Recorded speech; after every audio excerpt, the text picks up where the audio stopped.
Welcome to the Sports Circus. I'm your Ringmaster Sal, live from Las Vegas in the AMP TV studio, AAMP TV. Today's show is brought to you by UppercutChops.com.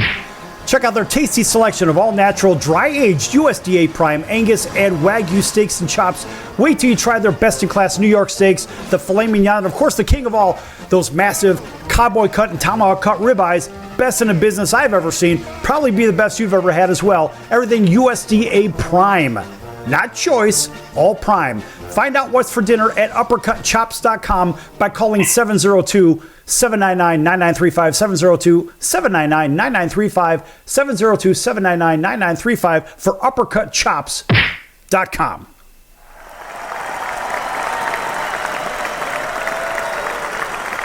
And a big round of applause for everybody tuning in on our CBS, NBC, and Fox Sports affiliates and our independents from coast to coast. Everybody also watching on Cox, Comcast, Spectrum, Frontier, Time Warner, Wow Cable. Thanks for joining us. Also in Hotel TV in over 600,000 rooms from coast to coast.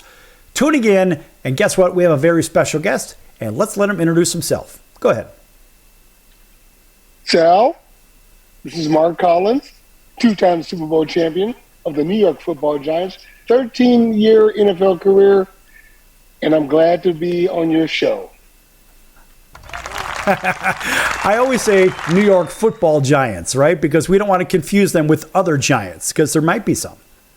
Well, the reason they did that, right? Because the San Francisco Giants, before they were San Francisco Giants, were in New York, so they had to make a distinctive name change for one or the other. So the New York Giants added the Football Giants instead of the Baseball Giants, and that's how they got their name.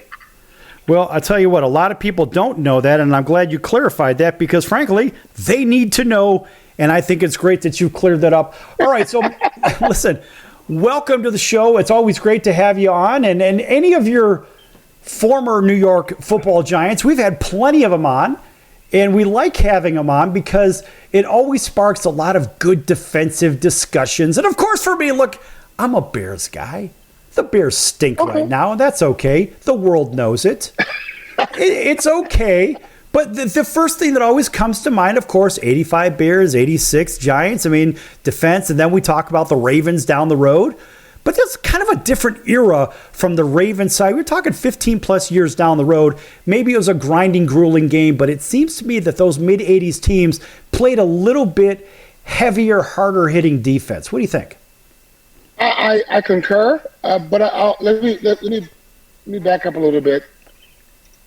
The Bears don't stink. I mean, they're just haven't had a lot of great seasons. But you talk about the '85 Bears. And I can say this because arguably, I played them probably. And it's debatable, but one of the best defenses in the NFL history. We talk about the Ravens. The Ravens, statistically, yes, they're in a conversation with the Bears and the Giants. And the 49ers have some great defenses as well. But I had a conversation with Richard Dent one time in a golf tournament. And we're in this car service, picked us both up. We're going to the hotel. And he had his Bears ring on. I had my Giants ring. And we had a little conversation back and forth about it. And I said, well, team was great. So was ours. But you guys didn't validate that Super Bowl because you didn't win another one, after that. We won another one 3 or 4 years afterwards. So we validated that Super Bowl. The Bears never validated. So I said, Richard, you got to give your ring back. He got mad, but we were just joking. But anyway, they're the great defenses. And the Ravens defense as well, they're great defense. But when you think about it, when you really think about it, when you get down to the nuts and bolts of it, the Giants defenses back in those days played solid quarterbacks. The Bears defenses played solid quarterbacks. The Ravens defense played guys like Spurgeon, Wynn, and bunch of backup quarterbacks and knocked them out. And then you're supposed to win those games like that. So statistically, yeah, looks great. But I don't know. But we're talking devastating defense that would make people. I mean, look from Marshall and Lawrence Taylor and Carl Banks and Harry Carson. I mean, all four of those guys, not three, should be in the Hall. Leonard Marshall hopefully will get his run into the Hall as well. But look at the defense from top to bottom. Man, those guys were pretty damn good, even at the corner position, as I understand. Yeah, we were solid. I mean, we were a solid defense. And, our linebackers get all the glory, which is fine. I never cared about that, neither did Perry Williams, my other side corner. As long as we got wins and got rings out the deal, that's all that counts. So that's how we looked at it. Yeah, and honestly, I think a lot of the people, when they try to compare this team to that team to whatever team, they seem to forget, look, it's a business. Yeah, it's a different system. This system is good over here. This system's good over here. And Mark, when I think about drafting, and I'd like your opinion on this, when I think about certain teams that will draft the best athlete left on the board, that doesn't mean it's going to be the best fit for the system, now does it? It doesn't, but what teams usually do, I mean, from what I've seen and what I went through, not just going from, I'll push on that a little later, but when the Giants drafted me and when teams draft a certain player, it's got to fit their system. There's got to be a need for that position. And that corner, linebacker, whoever, whatever position on defense, must fit the mindset of that coordinator. Same on offense. It's the same thing. And now you fast forward it, and the same mindset goes to free agency. You're going to go after a free agent that fits the mentality and mode of your coordinator on offense or defense and the mentality of your team. That's how it usually works. That's how it should work. And we had a situation back before free agency called Plan B, where the teams discarded their worst 7 players of the team. And the other teams pick them up and get more money, which was a debacle. And we got some players from other teams that were making more money than me and other linebackers on our team, but they were backups. So that's a whole other conversation. But they didn't fit our system anyway. But, that's how it worked out. Well, thinking about financial disparity between how the players are paid, and it could create it could create a little bit of ill will, I guess, if people take it a little bit personal like that, financially that is. Right here, you got a guy being paid $10 million who hasn't contributed to the team, but then you got a guy being paid $1 million that's contributing his ass off on a week-to-week basis, on a practice-to-practice basis on top of it. And how do you get past it as looking up and down your roster? Maybe the guys that have been there for 3, 4, 5 years. Now you get Joe Blow that comes in. He's a new guy, and he's being paid 3 times as much as everybody else, and he's not contributing to the team. And when he has had an opportunity, how do you get past that? Well, you get past it because the animosity doesn't go towards the player. It never does. It never does. It goes to the organization. It goes to the coach. That's how I know. I went through it 1 year with the Giants. We got a player who came over from Miami. He made more money than me. I'm the starting corner of the New York Giants. I got a ring under my belt. I love the guy. I still love the guy. There was no animosity towards him.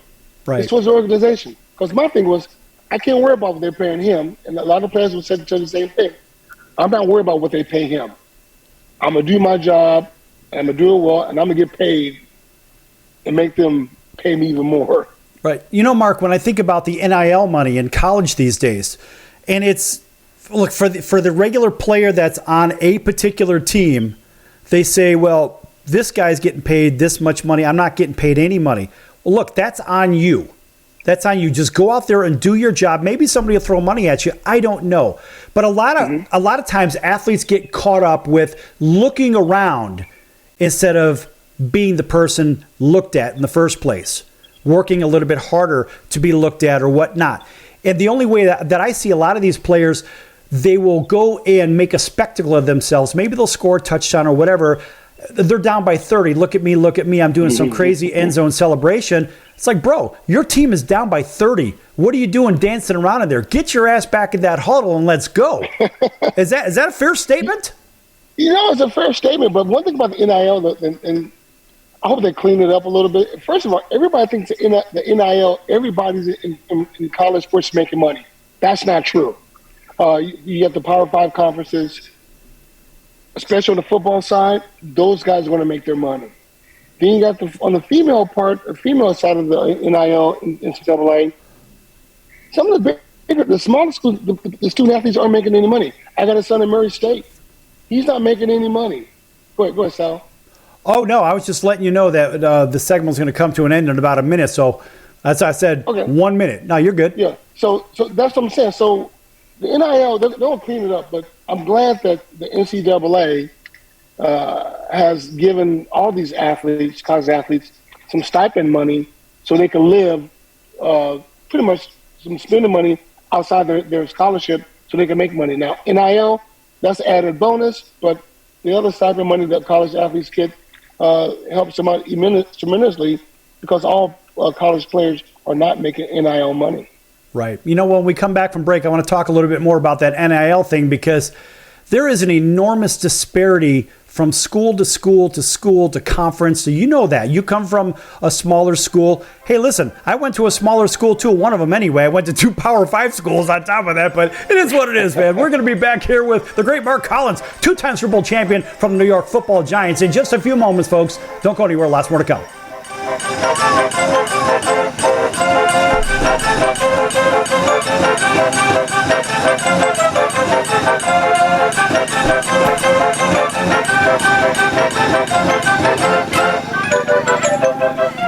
Attention business owners, you and your customers are listening to this right now. Face it, every business needs customers, even yours. The Sports Circus is a primetime nationally syndicated program that's carried on ABC, NBC, CNBC, and Westwood One News affiliates, plus CBS, Fox, and NBC sports affiliates across North America with coverage from Hawaii to New York. Also, the Sports Circus is available to the 180 million subscribers on iHeartRadio, and the Sports Circus gets about 4 million website visitors per month, which could click through your website and bring sales. The Sports Circus provides great content featuring celebrity guests from sports and entertainment to our audience every weekday, which your company could greatly benefit from by increasing your visibility, foot traffic, eyeballs to your website, and calls from potential customers. Call us right now at 702-799-9935. Again, 702-799-9935. Or email us at info@thesportscircus.com. That's info@thesportscircus.com. Drive your sales today by advertising with the Sports Circus. AMP, the multi-format network, is here to help create, produce, distribute, and sell your content. For more information, send a message to info@aamp.tv. That's info@aamp.tv.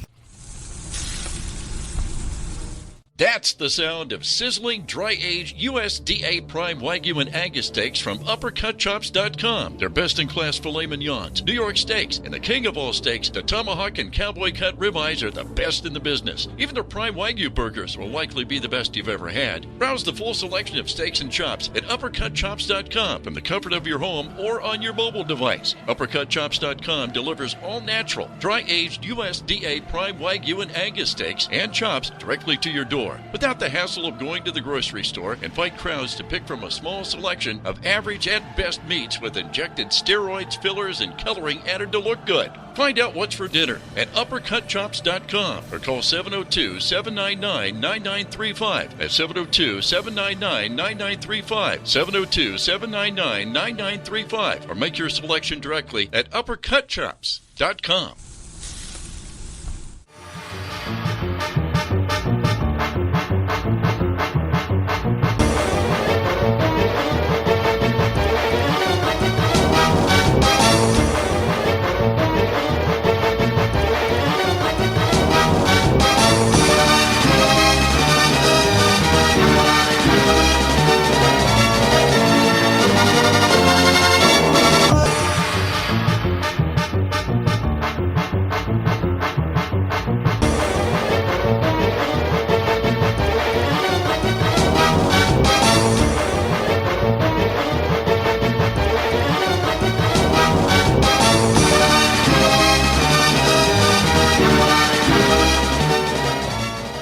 You're listening to the Sports Circus, and I'm Mike Golick.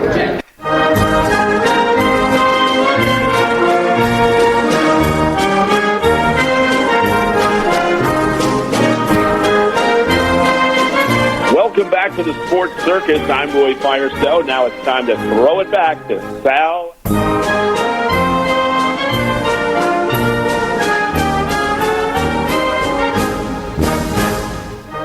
Welcome back to the Sports Circus. I'm your Ringmaster Sal, live from Las Vegas in the AMP TV studio. AAMP TV stands for All Ages Media Programming Television, in case you're keeping score.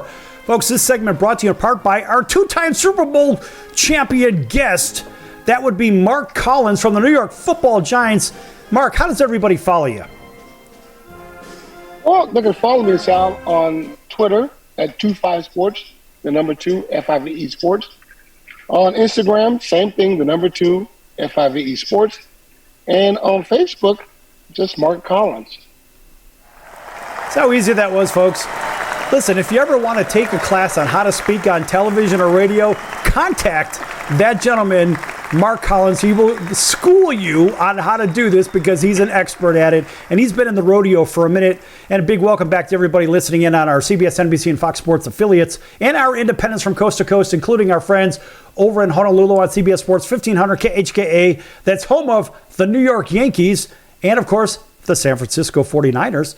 And a big welcome to everybody right here in Las Vegas, KJPT Jackpot Radio, and also KVGK 97.9 FM over in Atlanta, WDJY, Auburn, Alabama, home of the Atlanta Braves, WAUD, and a whole bunch, WBGY in Southwest Florida. Folks, we're everywhere. You can't get away from us. Also, welcome back to everybody on Cox Comcast Spectrum, Frontier, Time Warner, Wow Cable Television, and Hotel TV from coast to coast, as well as the Mars Rover. So anyway, we were talking, Mark, in the last segment. We left off with name, image, and likeness money. For everybody who's been living under a rock, we didn't really see this legalized until just recently. And Mark, what is NIL money in a quick 10-second summary? Oh, I think it gives players a little money in their pocket, and to take on their own likeness and get money from themselves, other than giving it all to the colleges. Because for years, college universities making tons of money on athletes. Well, what about the idea back when you were playing way back in the day in the Wayback Time Machine over at Cal State Fullerton? Yes, folks, they did have a football team, and this guy was a fine academic institution, by the way. And just let you know that. Just let you know that's a fine academic institution. Buddy, I have no qualms about that. That's one of mine, and that's one of mine right there. Okay, you're bragging now. Well, come on, man. You got the Super Bowl rings. Show those Super Bowl rings. You got them on you. You don't have them on.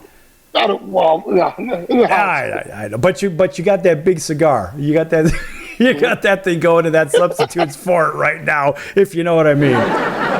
But anyway, no. The reality is, back when you were playing at Cal State Fullerton, look, there may have been some sparse, whatever, figment of a booster money campaign somewhere. Not like Ohio State that has $120 million recruiting budget. I mean, go back in the day and look, folks, this is a full-time job playing sports, and somehow you got to fit your schoolwork in. What was the workload like for you from workload and school and workload from sports, let alone sleeping and eating? Oh, I mean, it was tremendous. It was hard. I mean, but as a freshman, when I first went in, it was easy, right? Because, you go in, you're taking 1 semester at Fullerton. So you go in, you got your practice, 2 a days. Back in those days, 2-a-day practices. And then the class starts, and you take 12 units, right? So you 12 units, and we travel for football. It was cool. It was hard, but it was cool. I managed it. And then come the second semester, you got to not double up on units. I took, I think, 16 in the off season, so I did that. And then we had spring ball, and I kind of slacked off a little bit because I took it for granted how easy school was that first semester. So the second semester, my grades dropped dramatically. But I got them on course and did okay. So anyway, but it's hard. It was hard once to manage both because you got to go to school and you got to practice. And you better do well at both because back in those days, if you didn't pass classes, they took your scholarship away from you. So now it's a little different now, but the workload has always been hard. So as you said, they would take your scholarships away. Could you imagine today with the, and I'm going to just come right out and say it, the interference of the NIL money, which comes from the boosters, which was illegal money in the first place back in the day. What a weird world we live in with this, right? Because you couldn't take money from boosters, but now you can, but it has to go through the school, so they get their cut. And then they divide it down amongst the other athletes. Well, also, Sal, what a player can do is go and negotiate with a local chain of restaurants or fast whatever to be their spokesman for a burger shop in Fullerton or a bar and whatever. They can make money off that as well. I think it's great. It gives a student athlete the opportunity of being a bit of an entrepreneur. Number one. Number two, taking ownership of their own brand. Number three, getting money that they work for by being a spokesman to earn. I think it's great. You know, I would Coaches argue, been doing it for years. Mark, I would argue that these student athletes are going to learn a lot more in their own negotiating in business and marketing than they would in some classes in the first place. Yes. That's real world. Yes, real world work right there. The entrepreneurial stuff. That's what I'm saying. They could do it. So why not? I mean, now look. Okay, Sal. When we were in school, we didn't have these major streaming services, right? There's no YouTube. Correct. None of that stuff. Now these kids can put their likeness on and blast it out to all over the world, basically, and monetize it. I think it's wonderful. I think it's wonderful that they actually have control of a lot of their things for their future financial. Maybe they have kids. Maybe they have started families when they're 17, 18 years old. It happens. Life happens. Yeah. And so now they actually have a way to fulfill for the family instead of just doing what they do and then depending on a system to try to feed their families, right? Because, you can't work. But wait a minute. Maybe you couldn't work, but now you have the NIL opportunity. And so I look at it from a different lens and say, okay, great, you're not going to let these kids work, but now they're technically working for themselves. So I wonder if the government would give them a tax break because there's an educational aspect to this. Or do the players, the student athletes, have to start their own foundations? Start their own foundations, have the monies paid to their foundations, and they can be employees of their foundations and paid a reduced rate as a student athlete. There's so many different business ways to look at this. I mean, I think a lot of people are kind of missing the boat of what this is all about. Yeah, I think those are great options. I think great ideas. I think if I was to I'll tell my sons if they were to get in this kind of stuff, just start an LLC. It's much simpler. Foundations. They really, over the last pretty much 10 years, the government's really cracked down on foundations because they found a lot of scams going on. But just a simple, basic LLC probably works best. Right. I think a limited liability company in a state tax-free state, for example, like Nevada or Wyoming or Florida or Tennessee, or Maryland, Delaware, they all work. And this is another thing that these student athletes can learn about on the business side. Because let's face it, even if you are a doctor, you still need to know how business works. Because there's still money involved. And a lot of people miss that boat. They do. And that's something that I'm a communications major. But I also know business. Yeah, you as well, I know. And I also, even in my I think I was maybe 30, 35. I went to Babson College in Boston for business. Nice. And just to, you think you know a lot of stuff. So I went there, enrolled, and was there for 2 months, and really opened my mind up on business even more. So I think if these students and athletes would do something like that, get a hold of somebody in business, go do an internship. I don't care where you do. Learn about doing the nuances. One of the things that I hope they learn during this whole process, as the NIL starts to really grab and hold, they need to know about the tax implications of it. That's the big thing about it. Because if you screw that up, that can ruin you for life on back taxes. Because once they got the hooks in you, it's hard to get them off. Right, especially with the 80-odd thousand new IRS agents that have been implemented or whatever. Look, the reality is what Mark is saying is 100% correct because, folks, if you don't understand tax strategy and you don't understand how to maneuver through the weeds of the IRS, you will be shackled to them potentially for the rest of your life. And here, I'm going to close this segment out with this statement, folks. In case you don't know, just in case you don't know, the reality is the IRS answers to whom? That would be the Federal Trade Commission. If the Federal Trade Commission has a lien on you for anything, it will follow you and every asset you touch for the rest of your life. And if you try to transfer that asset, now the person acquiring the asset has to clear it with the Federal Trade Commission. They have to end up paying the debt. So they're made whole on this.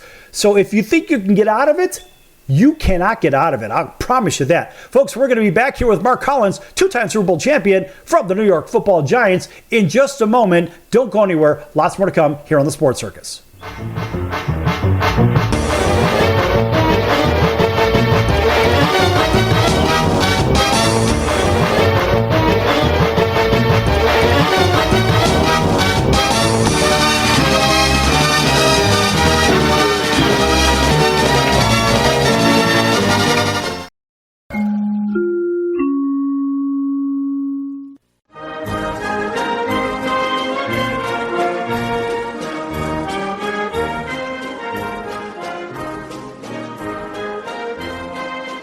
Welcome back to the Sports Circus. I'm Roy Firestone. Now it's time to throw it back to Sal.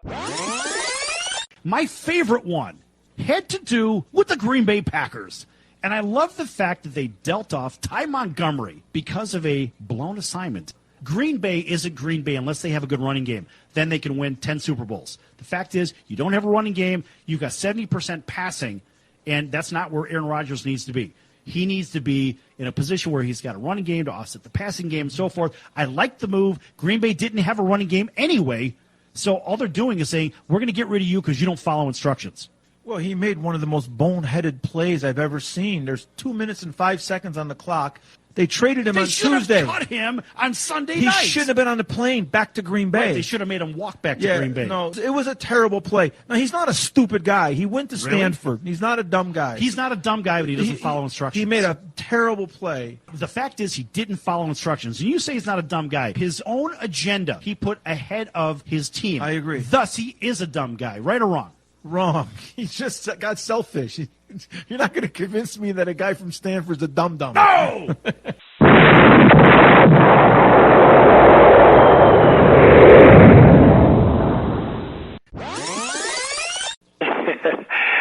Yeah, this is Sidney Justin from the Miracles.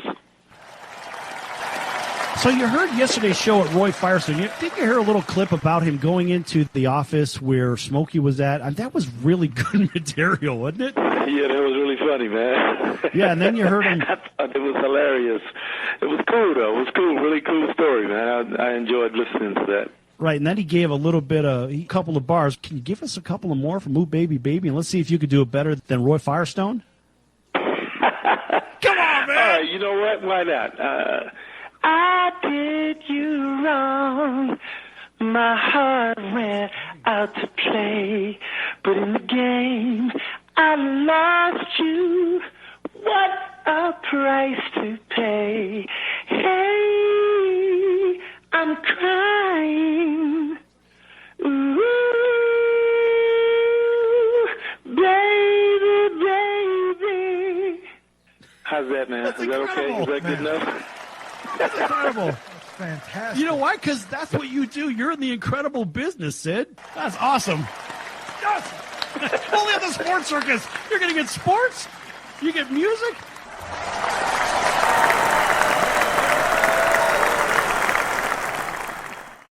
Hey everybody, this is Barry Katz from the Industry Standard Podcast, and you're listening to the Sports Circus with Sal Tuzzolino.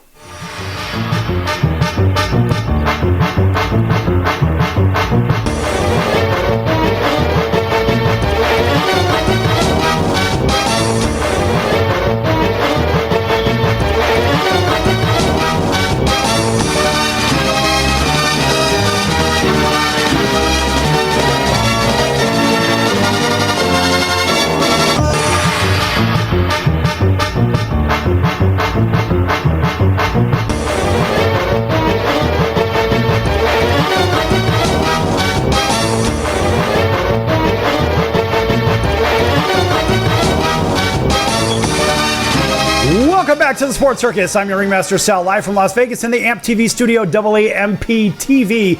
This segment brought to you in part by Cali Vegas, helping people create and host their very own radio, TV, or multimedia talk show. Cali Vegas can help them with everything they need to get out of sitting in hours of traffic, commuting back and forth to the same old boring job, and host their very own talk show in their very own home studio. For more information, contact Cali Vegas at info@calivegas.com. That's INFO at CALI Vegas.com. Yes! All right, welcome back to everybody. You know who you are. TV, radio.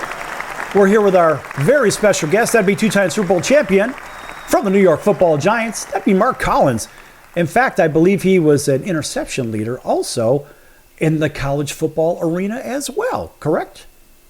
That is correct. 20 career interceptions at Cal State Fullerton.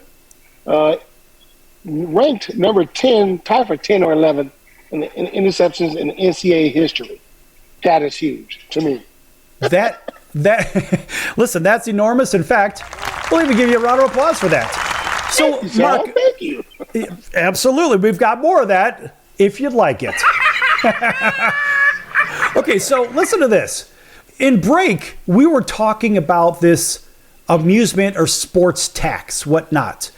So people have asked the question. Now, I just did a quick search on this. It says, owners, managers, operators of amusements, or places where amusements are conducted and ticket resellers shall collect from patrons for witnessing or participating in amusements. It is an astounding, ridiculous, ridiculous 9%. Are you kidding me? How did I find out about this for everybody just tuning in? So on a trip to Chicago, not too terribly long ago, I went to go book a round of golf, me being one of the world's worst golfers, that's okay. And it happened that I said, well, how much are the green fees? So the guy at the golf place told me, and he goes, oh, by the way, there's also a 9% sports tax. I'm like, what the hell are you talking about? He goes, oh, yeah, here in the city of Chicago and the surrounding area in Cook County, we have to pay this thing. And, of course, my answer to him was, show me the money! Because that's all they care about. Mark, is there a bigger way to disincentivize people from doing healthy things or enjoying their lives? Well, Sal, as I asked you during the break, who passed that thing? Because you just can't implement a tax without it being on the ballot to vote for it. I'll give you a better story. Okay. I'll give you a better story, Sal. All right. With the Giants, we play the Eagles in Philly. And we always we take the bus down, go over the Thomas Jefferson Bridge, stay in Philly, play the game, and go back. This particular time, I think it was 1988 or 89, I forget the year.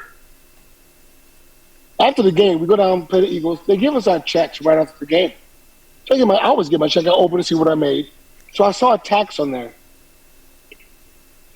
It was an entertainment tax. So I went to Wellington Mara, and I asked him, what is this tax? He didn't know. He did not know. So I guess Philly started having an entertainment tax. They tax you based on the time you spend in the city to the time you leave. We would take a bus to Philly, stay in Philly. It starts there until the game's over. After that happened, every other city started doing that. Now, it's probably that now. Every team does it. From football players, singers, entertainers, whatever. We got to pay an entertainment tax. So in 1989, we played the Eagles. We stayed in Cherry Hill, New Jersey, the night before the game. We got dressed at the state. Well, we got dressed at the stadium. We had our meetings in Jersey. Drove over to the stadium, played for 4 or 5 hours. Got back on the bus, went back to Cherry Hill, and back up to East Rutherford. So they taxed us on 5 or 6 hours instead of a day. So back to your point, that entertainment tax, whatever it is, the damnedest thing I've ever heard. Okay, so now the state of Illinois, in their infinite wisdom, they had this amusement tax. And the amusement tax was adopted by the city to tax excessive amusement at a 4% of gross receipts. Now, why does the city of Chicago have an amusement tax?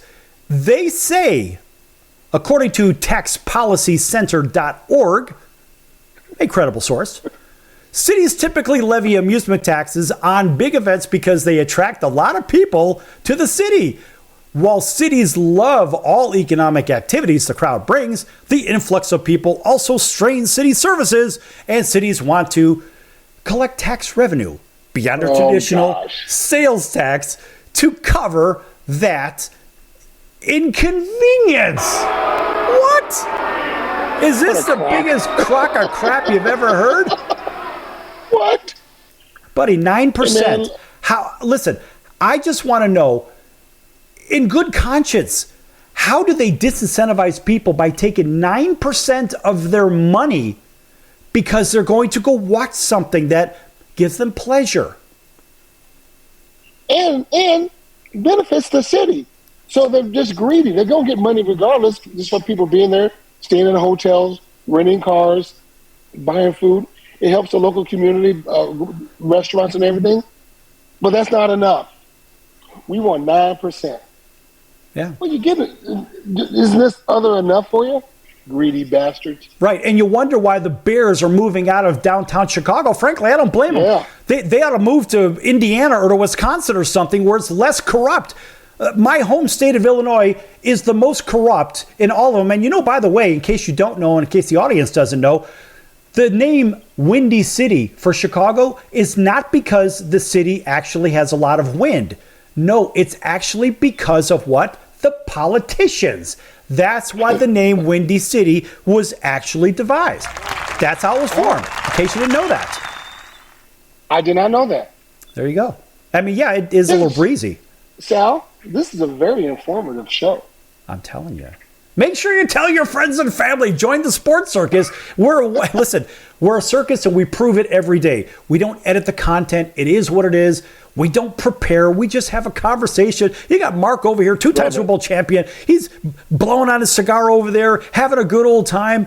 And you know what? Life is great because we get to talk about stuff that other people are too damn scared to talk about. Oh, because they're going to lose sponsorships and all this other BS. Is that a fair statement? That is fair, and I concur. Yes, I concur. Kind of like that movie, Catch Me If You Can, when Leo DiCaprio was a doctor. Do you concur? Yes, I concur. You know, that kind of thing. But nonetheless, I think where the cities are going wrong with this and where the states are going wrong, they're trying to collect on what everybody is doing out there. Instead of live and let live, they're politicizing everything and saying, well, you can't do this without paying here and there. And that, in my opinion, is counterintuitive to what humans do in the first place. It is, but, you know, just let's talk about marijuana, right? At some point, I knew it was going to be legal. Once the cities and the governments and states find a way to tax it, you knew that it was going to happen. Same thing in sports. They can implement all kind of taxes. They tax the tickets prices to the hilt. They tax rental cars to the hilt. How else can we make more money? Let's conjure up a entertainment tax. Oh, let's do that, because before that became a consumption tax. You buy beer, you buy bottled water, you pay a consumption tax on that. So what the hell is that all about? Just weird stuff. It's stupid. I'm one of those, Sal. I'm one of those guys. I do the deep dive. I like to read stuff and trying to figure why is it that this is happening. That's me, though. Buddy, go ahead. I got to tell you, man, I'm the same way in our last minute of the segment or so. I feel the same way because, look, stop trying to rip everybody off. Let people go about their business. How do you expect to have healthy people? Oh, that's right. They don't want healthy people. They want them in the hospital so they can make money off of meds and all this other garbage. Let's see how many ways that we can make money off of every individual. Let's keep them unhealthy. Let's not get them exercising. Let's sit them in front of a TV so all they do is what? Well, hopefully they'll watch the Sports Circus, if you know what I mean, right? But more importantly, let's get them watching TV and not exercising so they become dependent on our medical system and take the pills that we're taxing the daylights out of and everything else. That is so ass backwards. I have to say that is now the American way as it stands. And I hate the fact that it's that way, but it's just the way it goes. Take 10 seconds, talk about that. Let's go to break. I don't want to make this show another show. We got to segue back to sports in some element, and I got the perfect topic when we come back. Oh, can you give me a preview? Basketball. Oh, okay. We could talk baskets. We could talk and we're going to leave it right there because I will go during the break and ask you a couple questions. Everybody, listen, if you're streaming right now, for all our friends and family and whatnot, stick around and you might get a preview of what's coming up in the next segment right here on the Sports Circus. Back here with two-time Super Bowl champion, that would be Mark Collins from the New York Football Giants. Back in a few.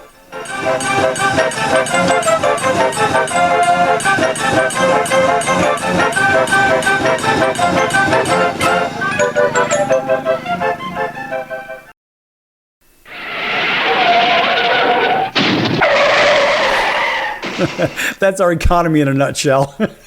Oh, God. Oh, my God. That's fun, man. I'm having fun with this. This is what I do every day. That's fun. Yeah, so I was basketball. So I'm talking to some friends of mine. And these guys, oh, Jokic is the best center ever. I'm like, what? He's the best. Oh, he's this. I'm like, dude, either you guys don't know basketball or you just stupid. It's just. I think it's all of the above. Top of the conversation. All of the above. Yeah.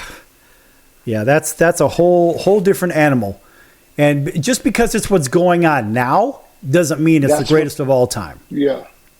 Right? I couldn't believe it. Oh, yeah. There are so many people that say the whole James Jordan thing, whatever. It's like, bro, they're in two different worlds.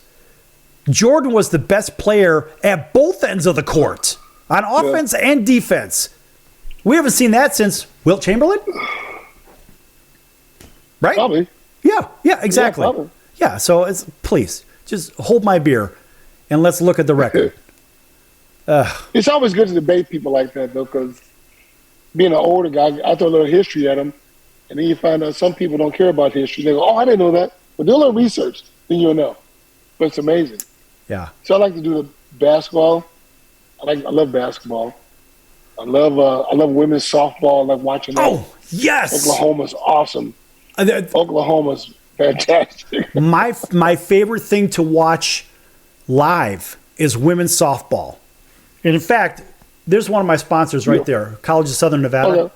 Right. Yeah. And so those guys, I go down, I've got my banner on the home run wall for the baseball team and the softball team, this big 10-foot by 8-foot thing. And I go there and I'll get to call the games, right? I'll get to go into the booth and call the games sometimes.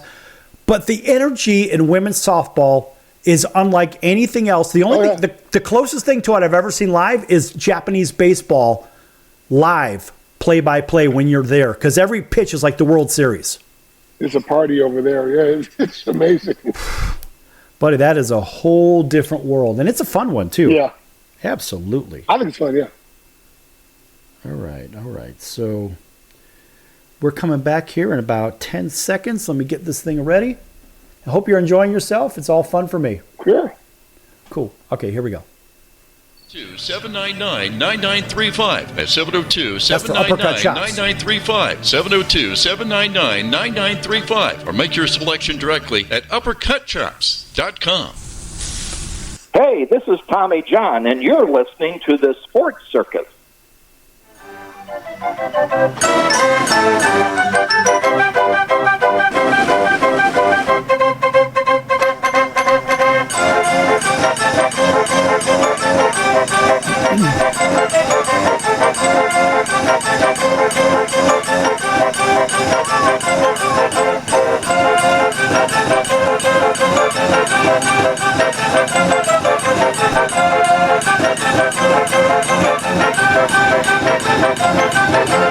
Welcome Welcome back to the Sports Circus. I'm your Ringmaster Sal, live from Las Vegas in the AMP TV studio, AAMP TV. Folks, make sure you check out thesportscircus.com for our upcoming guests, our prior guests, our recorded shows, which are a podcast. No, we don't do a podcast. We happen to have podcast platforms that we actually air our full content on. So we don't fix it in the mix or any crap like that. It is what it is.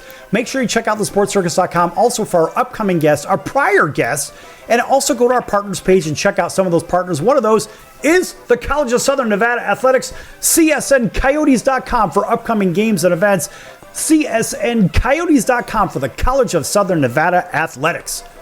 Yes! An astounding round of applause for them. They've been with us since the very beginning. We want to wish also their former athletic director, Mr. Dexter Irvin, a happy and healthy retirement as they bring in the new regime. Great people, a great outfit over there. And when next time you're in the Vegas Valley, make sure you check out the College of Southern Nevada Athletics. Great facilities, great volleyball, basketball, baseball, softball, women's softball. I want to talk about women's softball here with the great Mark Collins, two-time Super Bowl champion from the New York Football Giants.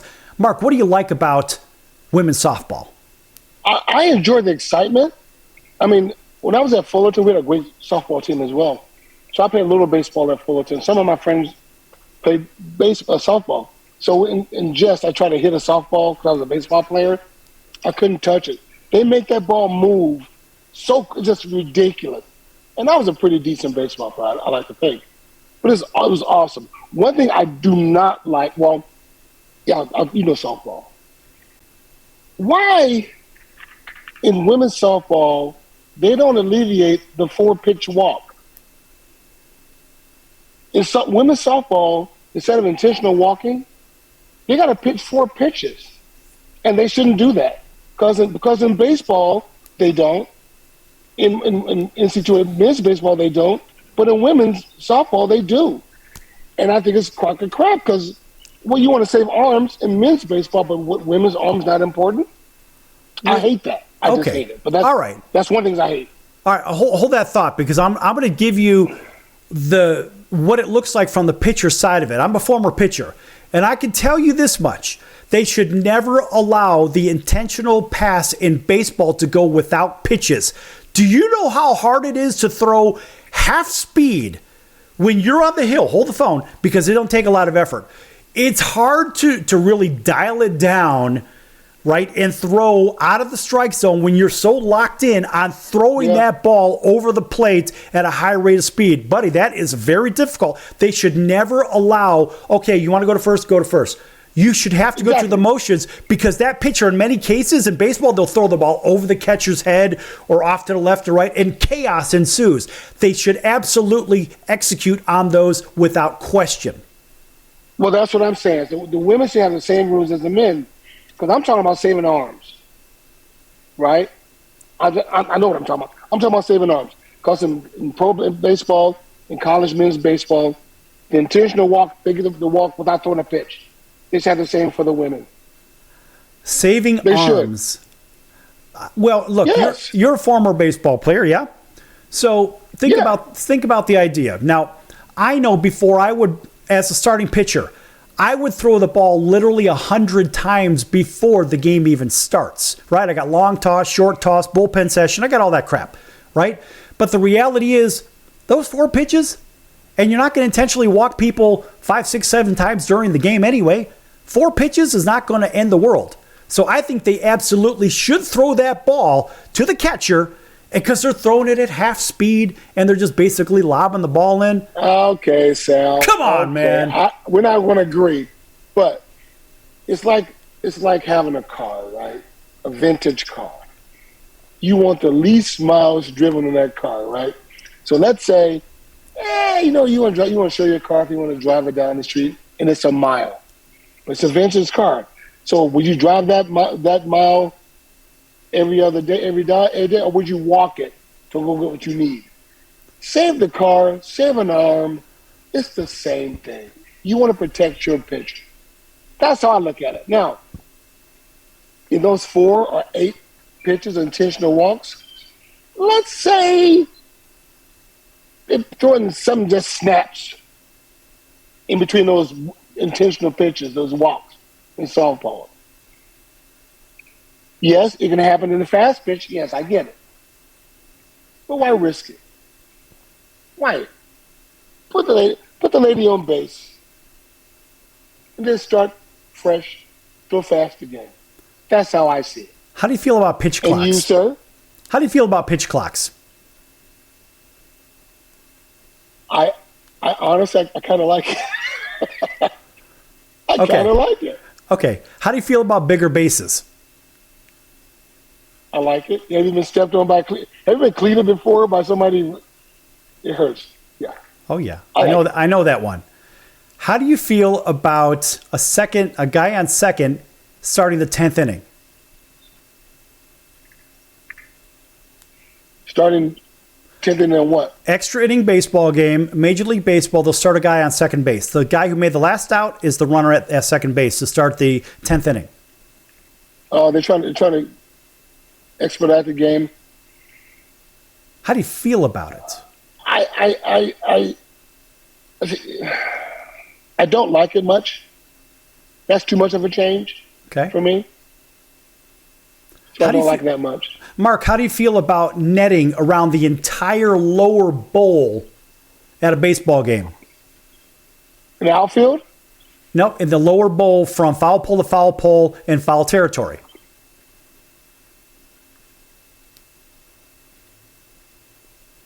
I don't like that either. Okay. Why am I asking you these questions? Because number one, look, I don't like change in baseball.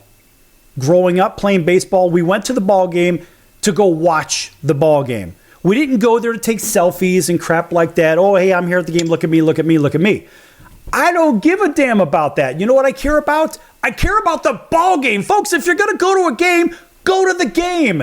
If you go to a football game and you've got the superstar here on the field, here's Mark. He's doing his thing. He's picking people off. He's knocking people down. His team's winning Super Bowls. You don't want to have people look in the crowd there and they're busy looking at their phone doing this garbage. No, you want them watching the game because that's what they're there for, right? But Sal. Come on, be at the game. Sal, no, Sal. Believe it or not, sometimes change is good.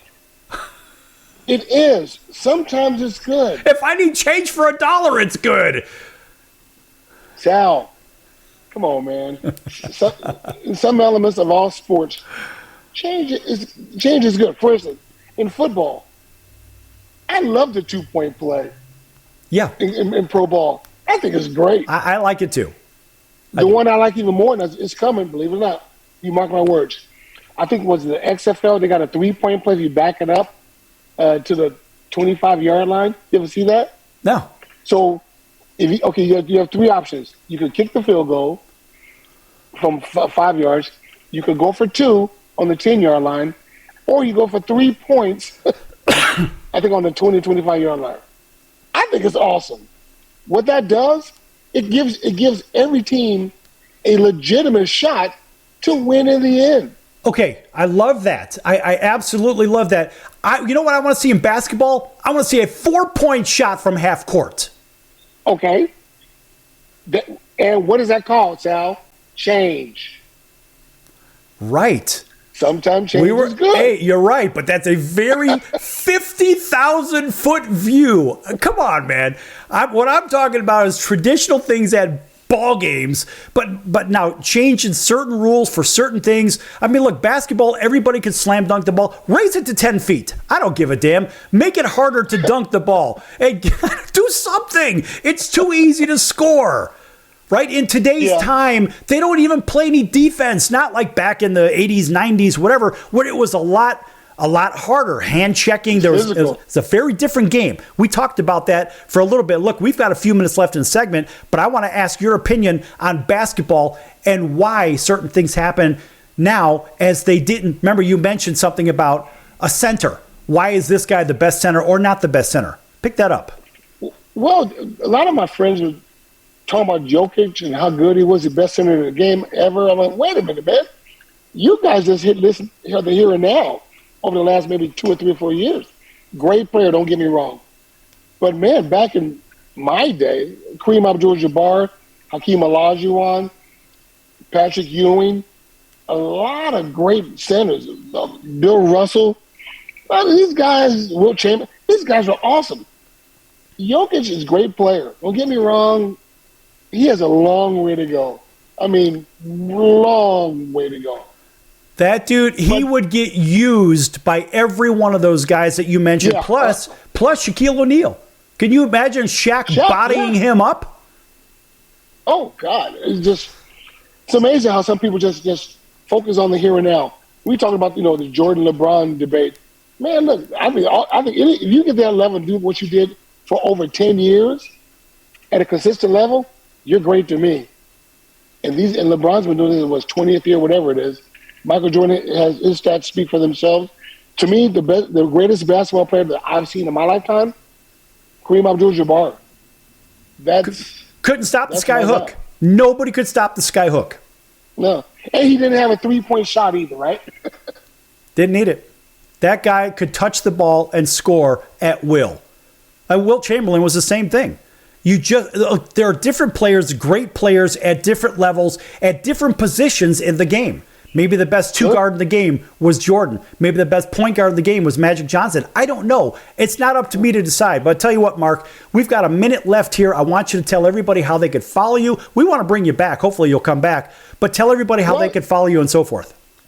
Sure, you can find me on Instagram, Twitter, at 25sports, number 2, FIVE Sports.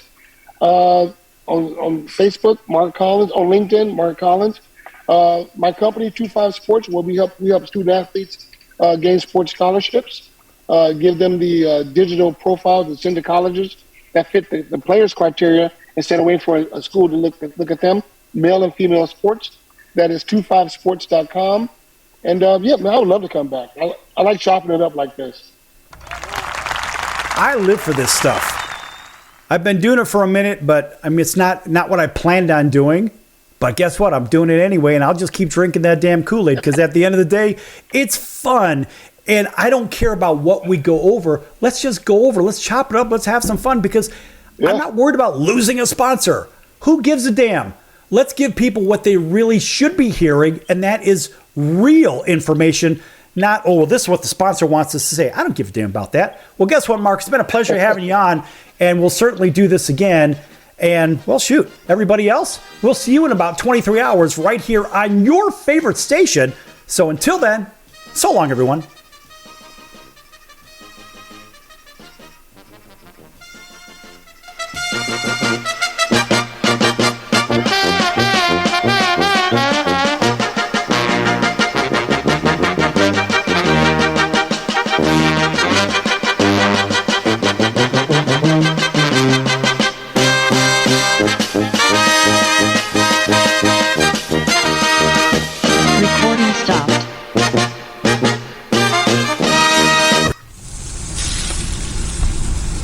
That's the sound of sizzling, dry-aged USDA Prime Wagyu and Angus steaks from UpperCutChops.com. Their best-in-class filet mignons, New York steaks, and the king of all steaks, the tomahawk and cowboy cut ribeyes are the best in the business. Even their Prime Wagyu burgers will likely be the best you've ever had. Browse the full selection of steaks and chops at UpperCutChops.com from the comfort of your home or on your mobile device. UpperCutChops.com delivers all-natural, dry-aged USDA Prime Wagyu and Angus steaks and chops directly to your door, without the hassle of going to the grocery store and fight crowds to pick from a small selection of average at best meats with injected steroids, fillers, and coloring added to look good. Find out what's for dinner at UpperCutChops.com or call 702-799-9935. That's 702-799-9935. 702-799-9935. Or make your selection directly at UpperCutChops.com.